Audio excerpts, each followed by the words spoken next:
ओम शांति। आज मीठे मीठे श्री बाबा ब्रह्मा के तन द्वारा कहते हैं, मीठे मीठे बच्चे बाबा हमें कहते हैं अब हमें क्या बनना है, मास्टर क्षमा का सागर। क्योंकि दुनिया में जो कुछ भी हो रहा है ना, हम कहते हैं ये गलत कर रहे हैं, ऐसा नहीं होना चाहिए, इनको ऐसा नहीं बोलना चाहिए, इनको ऐसा नहीं करना है, ये छोटे हैं हम बड़े हैं, बड़ों की इज्जत नहीं रखते। ये सब वेस्ट ऑफ टाइम है। आपके मन में अगर ऐसे ऐसे संकल्प आते हैं ना, तो आप अपना समय वेस्ट कर रहे हैं। क्योंकि बाबा तो हमें पहले से ही बताया है ना, बाबा जो हमें पढ़ाई पढ़ा रहे हैं ना, उनको बुद्धि में नोट करके रखो। नहीं तो कहीं कॉपी में नोट करो और उसको बार बार पढ़ो। क्योंकि बहुत समय से हमें ऐसी शिक्षा किसी ने नहीं दी है ना। पर परमात्मा हमें कहते हैं, कोई आपको 10 गाली भी दे रहा है ना, कोई आपके प्रति अकल्याण की वृत्ति कर रहा है, आपको घड़ी घड़ी आपके जीवन में खिटपिट कर रहा है, हलचल ला रहा है, आप उसके लिए भी अच्छा सोचो। और उसके लिए बाबा हमें शक्ति भी दे रहे हैं, सिर्फ ज्ञान नहीं दे रहे हैं। बाबा कह रहे हैं आप मुझे याद करो, मेरी शिक्षाओं को याद करो। और आपको कोई 10 गाली दे, लेकिन अगर हमारे मन में बुद्धि में याद रहे कि बाबा ने बोला है इसके लिए अच्छा सोचना है, तो ये अगर आपने उस समय सोचा भी ना, आपको शक्ति मिल जाएगी, आप उसके लिए अच्छा सोचोगे। क्यों बाबा ऐसा क्यों कह रहे हैं? बाबा कह रहे हैं इस समय सभी अपना हिसाब किताब चुकतू कर रहे हैं।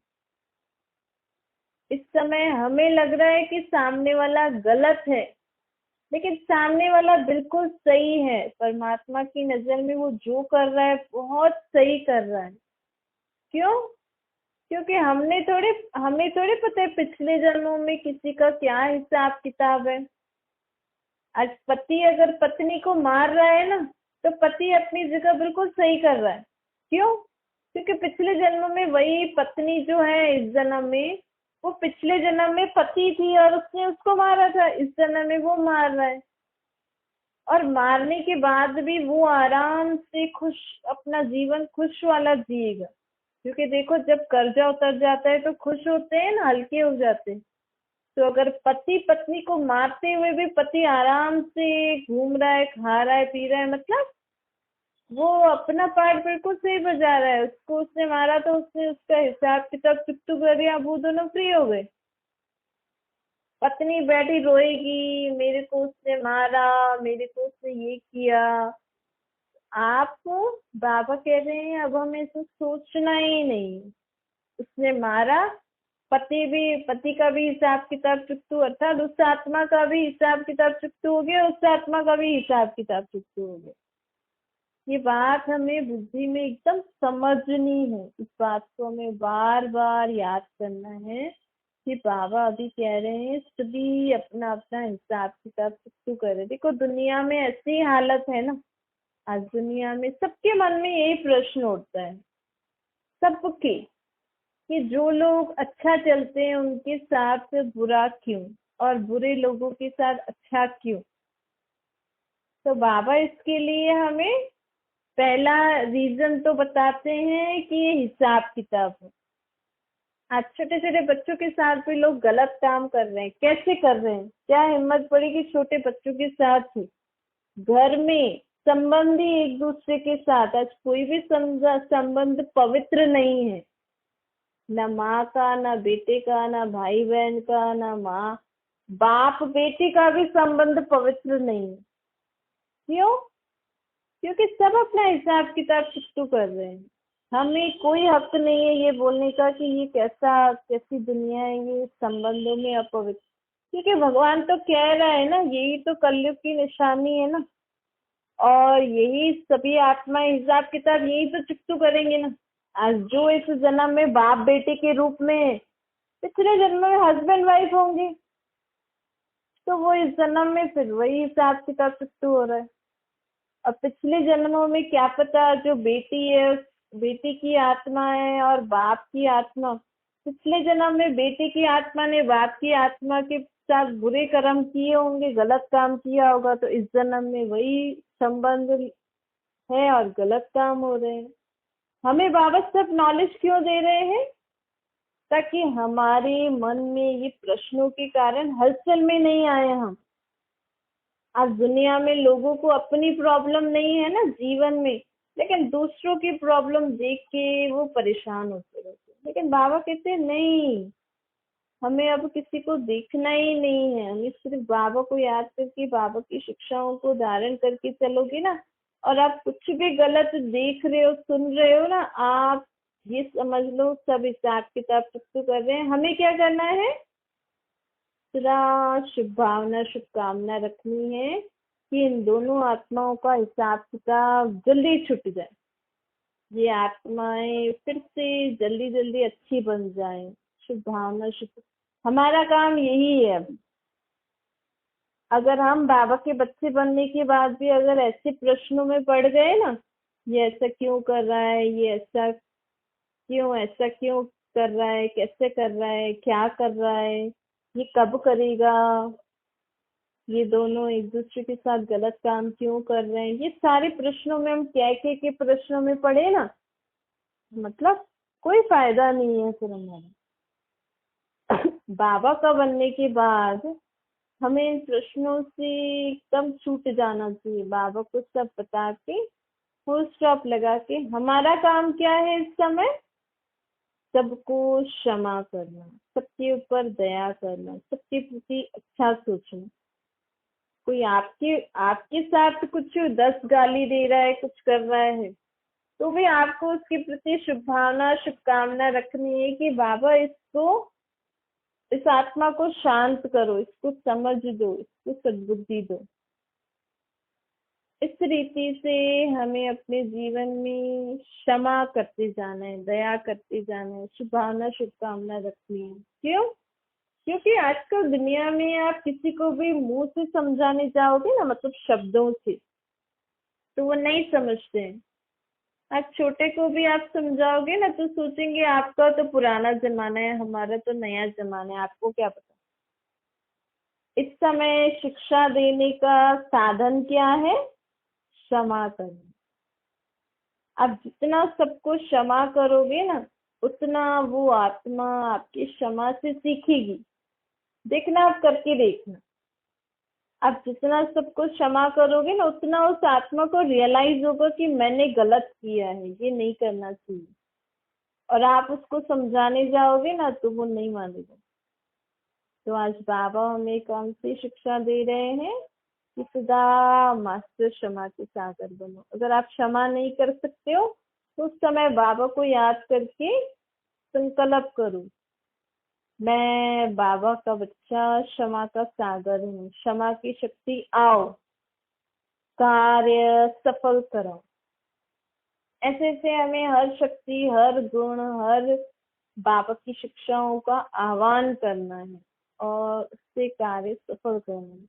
बाबा कहते हैं देखो, हम क्योंकि, और दूसरी बात क्यों है भाई, सबके मन में प्रश्न उठता है ना कि हम इतना अच्छा कर रहे हैं फिर भी हमारे साथ बुरा, औरों के साथ बुरा, और लोग बुरा करते हुए भी खुश हैं। तो दूसरी बात इसका है कि अभी उनका पाप का घड़ा नहीं भरा। क्योंकि देखो, हम सत्युग की आई हुई आत्माएं हैं, तो हमने टोटल कितने जन्म लिए? 84 जन्म लिए। और द्वापर युग 63 जन्मों से हम पाप कर्म करते आए हैं, तो हमारे पाप का घड़ा भर चुका है। जिस समय मनुष्य आत्मा के पाप का घड़ा भर चुका होता है ना, उसको सही और गलत की पहचान हो जाती है। वो उसकी स्थिति ऐसी होती है कि बस अब भगवान मेरे ऊपर कृपा करो, अब मैं कभी गलत काम नहीं करूंगी या नहीं करूंगा। और जिस आत्मा, समझो जो आत्मा अभी अभी आई है, कलयुग में आई है ऊपर से, क्योंकि ऊपर परम धाम में तो सब अच्छी शक्तिशाली आत्माएं रहती है ना। अगर कोई शक्तिशाली आत्मा कलयुग में आए, और हम तो इतने जन्म लेके, हम तो परम धाम से सत्युग में आए थे, तो हमने तो इतने जन्म लिया, अब हमें तो शक्ति नहीं है। ये जैसे बैटरीज होती है ना, जैसे बैटरी कोई सुबह से काम, हमने किसी बैटरी का सुबह से काम लिया तो वो रात तक आते आते डिस्चार्ज हो जाएगी ना, अगर एक दिन ही चलने वाली होगी तो। और अगर हमने किसी बैटरी को शाम को ही यूज करना शुरू किया तो किसमें पावर ज्यादा होगी, सुबह वाली में या शाम वाली में?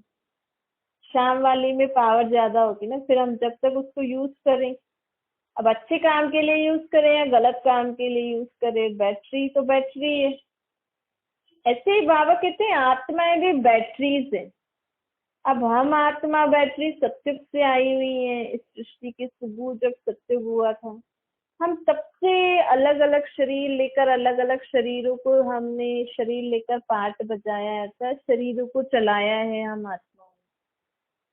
सत्य त्रेता तक, सत्य त्रेता में तो हम आत्मा बैटरी ने शरीर को अच्छी रीति चलाया, लेकिन द्वापर कलयुग में हम आत्मा ने इस शरीर रूपी मशीन को गलत तरीके से चलाया, विकारों के वश होकर चलाया। तो हम आत्माओं की बैटरी डिस्चार्ज हो गई है अभी। और जो आत्माएं रूपी बैटरी अभी कलयुग में आई है तो उनमें तो चार्ज है ना। अब इस समय कलयुग में है ही बुरी हवा, विकारों की बहुत प्रभाव है दुनिया में, झूठ पाप का। तो वो जो चार बैटरीज है ना, वो झूठ पाप का ही सहारा लेकर जीवन जी रही है। उन्होंने अच्छी दुनिया देखी ही नहीं है, उन्होंने ये झूठ पाप वाली दुनिया देखी है। तो वो भी झूठ पाप रीति से कर्म कर रही है, लेकिन अभी उनमें चार्जिंग है, उनमें शक्ति है, तो वो बुरा कर्म करते हुए भी खुश है। उनको लग ही नहीं रहा है कि हमने बुरा कर्म किया। हम फालतू में सोच के ऐसा सोच रहे हैं कि देखो ये कितना गलत काम कर रहे हैं, फिर भी इतना जीवन में खुश है, इनको पश्चाताप नहीं है। वो समझेंगे ही नहीं। आप उनको समझाने जाओगे ना, वो समझेंगे ही नहीं, क्योंकि इस समय हवा ही ऐसी है। और कलयुग का अंत, आप सोचो कितनी तमो प्रधानता दुनिया है।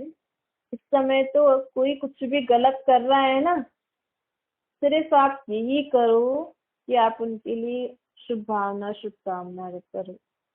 न तो उनको आप पर्सनली मदद करने जाओ, ना उनको कोई मुख से शिक्षा दो, नहीं तो आप भी फंस जाओगे। जैसे कहीं पे होता है ना, गोलीबारी होती है। अगर समझो आपका कोई साथी फंस गया तो आप उसको दूर से बचाओगे या पास में जाके बचाओगे? दूर से बचाने की कोशिश करोगे ना। तो इस समय वही है। इस समय दुनिया में घोर पाप का समय चल रहा है, कलयुग का अंत चल रहा है। और इस समय आप हर आत्मा की मदद करना चाहते हो तो सबके प्रति अच्छा सोचो, चाहे आपके संबंधी हैं या बच्चे हैं, जो भी हैं। क्योंकि देखो आज बच्चे भी अगर गलत राह पे चल जाते हैं ना, आप उनको कितना भी समझाओ, उनमें वो नेगेटिविटी की हवा ऐसी पड़ जाती है, तो आप समझाओगे वो समझेंगे ही नहीं। इसके लिए हमें क्या करना है? बाबा को याद करके उन आत्माओं को पॉजिटिव रेज देनी है। पहले आप ये करो, उनको, बाबा को याद करके उस आत्मा को बहुत पॉजिटिव रेज दो। फिर आप उसको समझाने जाओगे ना तो वो समझेंगे। सभी परवश हो गई है ना, समय ही ऐसा चल रहा है। और आत्माओं में जिनमें शक्ति है वो सही रीति से यूज कर ही नहीं पा रही है। आज दुनिया में कोई अच्छी रीति से चले तो चलना चाहे तो भी नहीं चल सकता है। आज अगर एक बिजनेस में सोचो, एक अगर किसी कंपनी में या किसी भी फील्ड में 4 जने रिश्वत ले रहे हैं, 5वां बोले मुझे रिश्वत नहीं लेनी है, वो उसको जॉब से निकाल देंगे। ऐसी दुनिया आ गई है ना भाई। आपको लेनी, वो लेना नहीं चाह रहे लेकिन उसको लेना पड़ेगा। क्यों? क्योंकि बाकी 4 जने ले रहे हैं, एक नहीं लेगा तो चारों को डर लगेगा ना, कहीं ये हमारी कुछ खोल पट्टी ना खोल दे। तो उसको लेना पड़ता है। अगर वो नहीं लेगा तो उसको जॉब से निकाल देते हैं या उसको खत्म कर देते हैं। मारने में भी डर नहीं है आज लोगों को। आज लोगों को एक दूसरे को मारने में भी डर नहीं है। तो ऐसा जब समय हो रहा है ना कलयुग का अंत, इस समय हमें बहुत सोच समझ के करना है। बाबा की छत्र छाया के नीचे अपने को रखना है और सबके लिए अच्छा सोचना है। ऐसा भी नहीं कि ऐसा समय चल रहा है तो हम अपने आप को वेस्ट थॉट्स में बिजी कर दें, ये ऐसा क्यों कर रहा है, ये तो गलत है, इसको तो सजा मिलनी चाहिए, ऐसा पाप कर्म करने वालों को नहीं। आप इस समय ऐसा सोचना वेस्ट ऑफ टाइम है, आप अपनी एनर्जी वेस्ट कर रहे हो। किसी के लिए गलत सोचना भी नहीं है, सबके लिए अच्छा ही सोचना है। इसीलिए तो बाबा हमें बार बार कहते हैं मेरे को याद करो, मेरे से शक्ति लो। क्योंकि अगर हम नेगेटिव थॉट्स भी रखेंगे ना, समझो हम किसी के बारे में कुछ बोल नहीं रहे हैं, किसी की लाइफ में इन्वॉल्व नहीं हो रहे हैं, लेकिन आप सोच रहे हो तो भी आप इनडायरेक्ट वे में इन्वॉल्व तो हो ही रहे हो ना। तो बाबा कहते हैं सदा पॉजिटिव, सदा सबको क्षमा करो, सदा सबके प्रति शुभ भावना शुभकामना रखो, दुआएं दो। देखो अब दुआओं से शरीर ठीक होता है ना, तो दुआओं से आत्मा भी ठीक होती है। आप भी कहते हो ना अपने बड़ों से बस हमारे लिए दुआ करो। तो इस समय इस सृष्टि को कौन सी जरूरत है?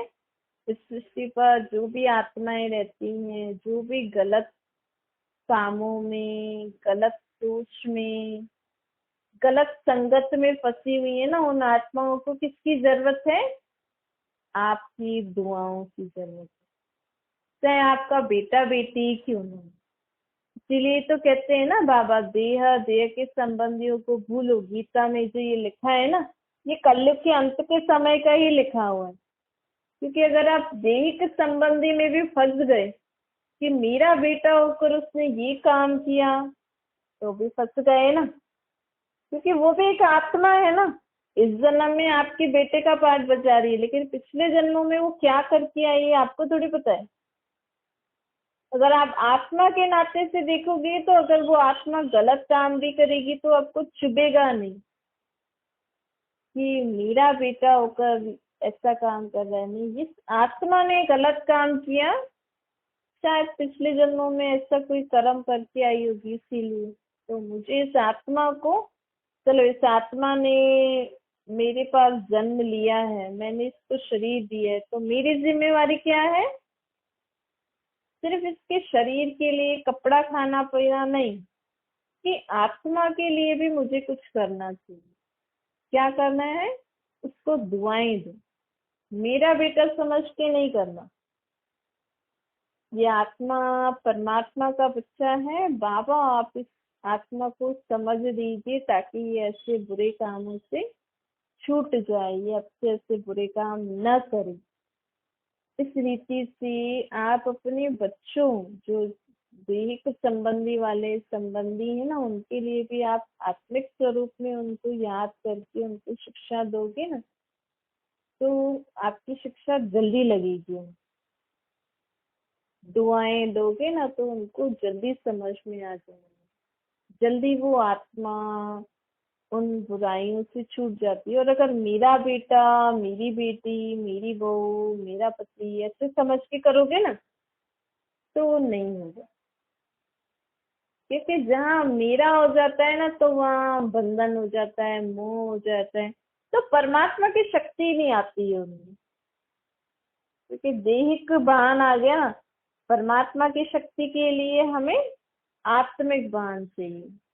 जैसे देखो, दो तारों को जोड़ना होता है तो उसकी ऊपर वाली जो जो लेयर होती है, जो प्लास्टिक की, उसको पहले हटाना पड़ता है, फिर ही हम तार जोड़ सकते हैं ना।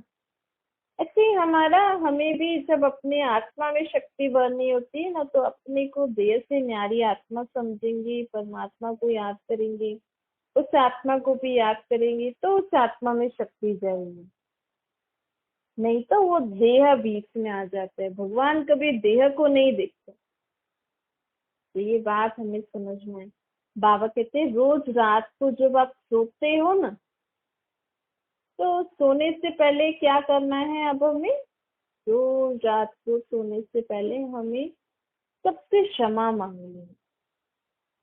बाबा को याद करके संकल्प करना, बाबा आज मैंने सारा दिन किसी भी मनुष्य आत्मा को, किसी भी जीव जंतु जानवरों को, पशु पक्षियों को, किसी भी पेड़ पौधों को, किसी भी प्रकृति के तत्वों को मेरे कारण दुख पहुंचा है ना, तो मैं उनसे माफी मांगती। और अगर उनके कारण मुझे दुख पहुंचा है, तकलीफ पहुंची, तो मैं उनको क्षमा कर देती हूँ।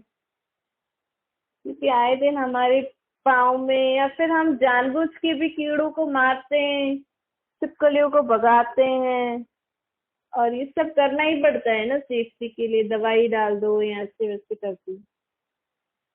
तो हम उनसे क्षमा मांग ले, भाई हमें क्षमा कर दो भाई, नहीं और क्या कर सकते हैं।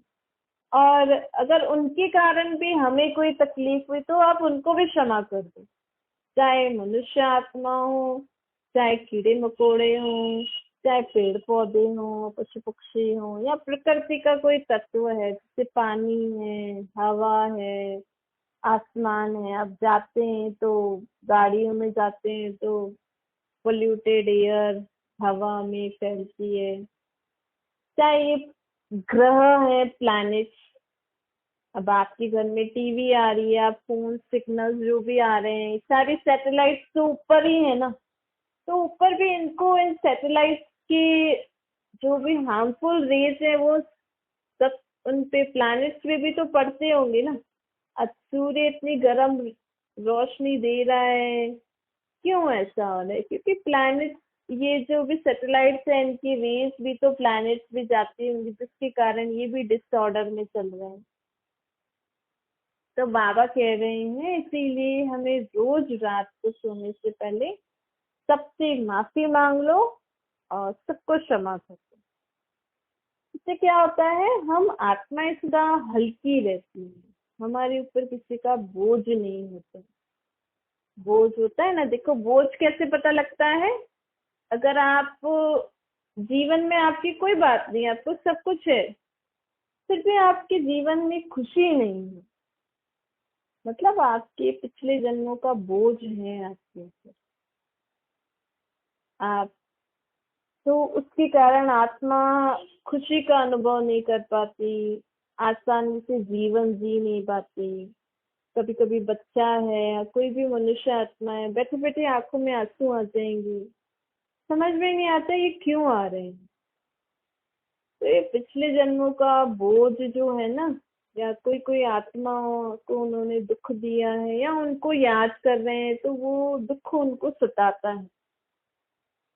इससे छूटने का तरीका एक ही है, एक तो ये माफी और क्षमा, और दूसरा बाबा को याद करते रहो। इससे हमारे विक्रम भस्म होते जाते हैं। देखो दुनिया में लोगों का जब पाप का घड़ा भर जाएगा ना, जब आत्माएं पाप, ज्यादा पाप करके भर जाएंगी, उनमें शक्ति नहीं होगी पाप करने की। अब अभी तो शक्ति है ना आत्माओं में पाप करने की, तब उनको रियलाइज होता है कि हमने गलत किया, फिर वो पश्चाताप कर लेंगे। तो आप, बाबा हमें ये शिक्षा दे रहे हैं आज कि कोई भी गलत काम कर रहा है ना, कभी कभी लोग कहते हैं ना कि अरे दुनिया में सब झूठ बोल रहे हैं, गलत काम कर रहे हैं, खुश हैं, तो हम भी गलत काम कर रहे हैं ना, हमें भी खुशी चाहिए बस।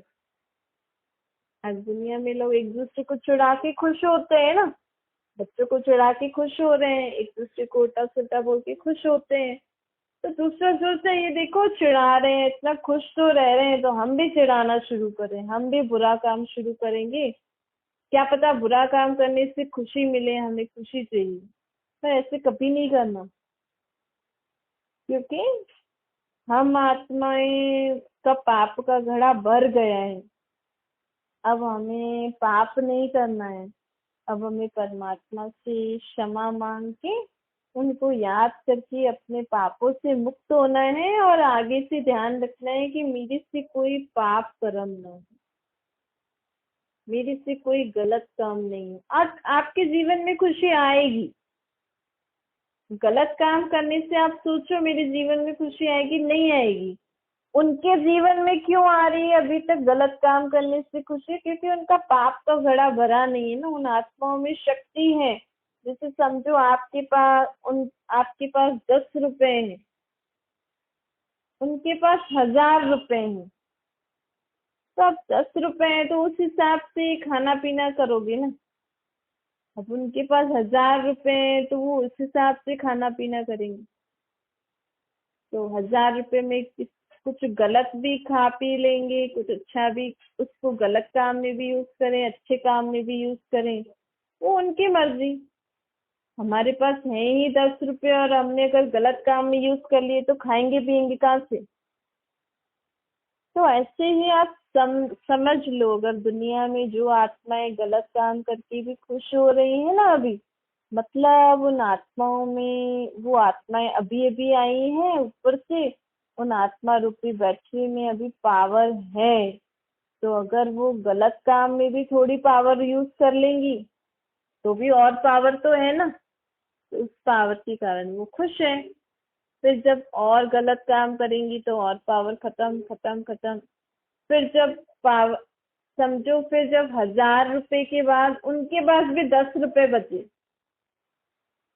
तो वो सावधान रहेंगी ना, भाई नहीं अब तो मुझे गलत नहीं करना है। फिर 10 रुपए भी कभी कभी होता है कि इतना पाप कर लेते हैं कि 10 रुपए भी नहीं बचते, मतलब थोड़ी सी भी शक्ति नहीं बचती। जोश जोश में कई लोग एक दूसरे को मार देते हैं ना, उसके बाद जेल में बंद हो जाते हैं या फांसी की सजा हो जाती है, तो खत्म हो गया ना सब। इसीलिए ये आप अच्छे से समझ लो कि चाहे कुछ भी हो, मुझे पाप कर्म नहीं करना है, मुझे गलत नहीं करना है कुछ भी। बाबा को याद करो, अपने पापों को वसम करो, आपके जीवन में सुख शांति आप ही आ जाएगी। और जितना हो सके सबको ब्लेसिंग दो। अच्छा, मीठी मीठी से पहले तो बच्चों प्रति माता पिता बाप दादा का याद प्यार और गुड मॉर्निंग। रूहानी बाप की हम सभी रूहानी बच्चों को नमस्ते। हमारी भी रूहानी माता पिता बाप दादा को याद प्यार गुड मॉर्निंग और नमस्ते। वरदान है अपने क्षमा स्वरूप द्वारा शिक्षा देने वाले मास्टर क्षमा की सागर बन। यदि कोई आत्मा आपकी स्थिति को हिलाने की कोशिश करे और कल्याण की वृत्ति रखे, उसे भी आप अपने कल्याण की वृत्ति से परिवर्तन करो या क्षमा करो। परिवर्तन नहीं कर सकते हो तो मास्टर क्षमा के सागर बन क्षमा करो। आपकी क्षमा उस आत्मा के लिए शिक्षा हो जाएगी।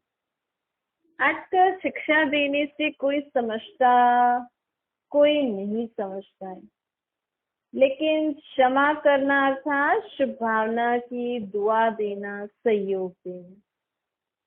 स्लोगन है, स्वयं को और सर्व को प्रिय वही लगते हैं जो सदा खुशहाल रहते हैं। आप भी देखो, आपको किससे बात करने का मन करता होगा, किससे मिलने का मन करता होगा? जो सदा खुश रहता है ना भैया। कई लोग होते हैं ना जो दुख में भी खुश रहते हैं, तो लोग सोचते ना, देखो इनकी इतनी परिस्थितियां हैं, खाने के लिए भी नहीं है, फिर भी कितना खुश रहते हैं ना। तो उनको उन लोगों से बात करना, उन लोगों से मिलना जुलना अच्छा लगता है। तो बाबा कहते हैं इसीलिए हमें सदा खुश रहना है। स्वयं को और सर्व को प्रिय वही लगते हैं जो सदा खुश रहते हैं। तो आज हमें ये पक्का अपने से प्रॉमिस करना है कि मैं आत्मा सदा खुश रहने वाली आत्मा। अच्छा, ओम शांति। बाबा को याद करिए।